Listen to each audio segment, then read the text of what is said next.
தமிழ்நாடு மட்டுமின்றி நாடு முழுவதும் சுட்டெரிக்கும் வெப்பம் காரணமாக குளு காலநிலையை அனுபவிக்க நாள்தோறும் ஆயிரக்கணக்கான சுற்றுலாப் பயணிகள் நீலகிரிக்கு வந்த வண்ணம் உள்ளனர்.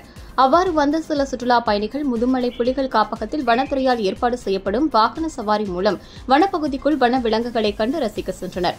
அப்போது கூட்டமாக இருந்த யானை கூட்டத்தை சுற்றுலாப் பயணிகள் வாகனத்தில் இருந்தபடி கண்டு ரசித்துக் கொண்டிருந்த போது எதிர்பாராத விதமாக பெண் யானை ஒன்று கடுமையாக வாகனத்தை விரட்டியது. இதை பார்த்த வாகன ஓட்டுநர் யானையிடமிருந்து வாகனத்தை பின்னோக்கி சென்று சுற்றுலாப் பயணிகளை பாதுகாப்பாக அழைத்து வந்தார். வாகனத்தை விரட்டி வந்த அந்த காட்டு யானை அங்கு கிடந்த மரத்தை ஆக்ரோஷமாக உடைத்து தனது கோபத்தை வெளிப்படுத்தியது. இந்த காட்சி தற்போது சமூக வலைதளங்களில் வேகமாக பரவி வருகிறது.